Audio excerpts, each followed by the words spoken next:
लोकसभेत शिंदेंच्या शिवसेनेच्या तुलनेमध्ये अजितदादांच्या राष्ट्रवादीची कमी मतं भाजपला मिळाली। एका मुलाखतीमध्ये देवेंद्र फडणवीसांचा मोठा गौप्यस्फोट। तिढ्यातल्या जागांवरती चर्चा करण्यासाठी महायुतीच्या प्रमुख नेत्यांची आज रात्री मुंबईमध्ये बैठक। 90 जागांवरचा तिढा सुटणार का याकडे लक्ष।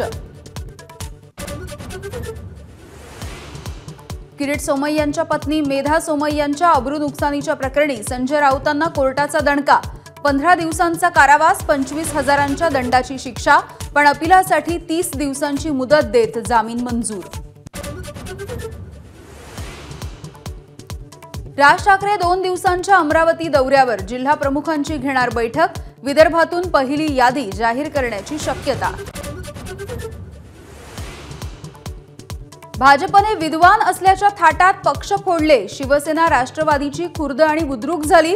माजी खासदार छत्रपती संभाजीराजे यांनी उडवली खिल्ली। गंज, चुकीचे डिझाईन आणि चुकीच्या वेल्डिंगमुळे मालवणमधला शिवरायांचा पुतळा कोसळला। चौकशी समितीच्या अहवालामधून ठपका। दोषींवर काय कारवाई होणार याकडे लक्ष। एमपीएससीच्या परीक्षेमध्ये कृषी विभागाच्या 258 जागांचा समावेश। विद्यार्थ्यांच्या आंदोलनाची राज्य सरकारकडून दखल।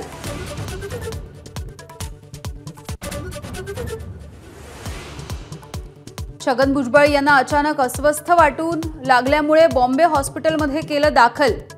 विशेष विमानाने पुण्याहून मुंबईला आणलं।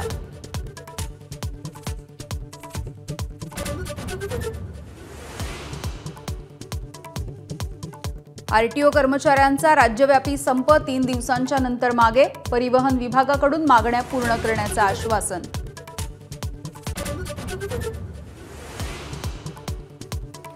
मुलगी आणि नातवाला त्रास देणाऱ्या जावयाचा सासू सासऱ्याने चालत्या एसटीमध्येच आवळला गळा। कोल्हापूरमधली खळबळजनक घटना। पोलिसांनी आरोपी सासू सासऱ्याला घेतलं ताब्यात।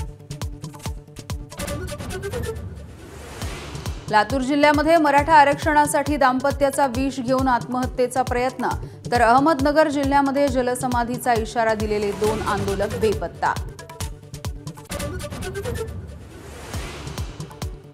रत्नागिरीच्या खेडला मुसळधार पावसानं झोडपलं। जगबुडी नदीने ओलांडली धोक्याची पातळी। नदीकाठच्या नागरिकांना सतर्कतेचा इशारा।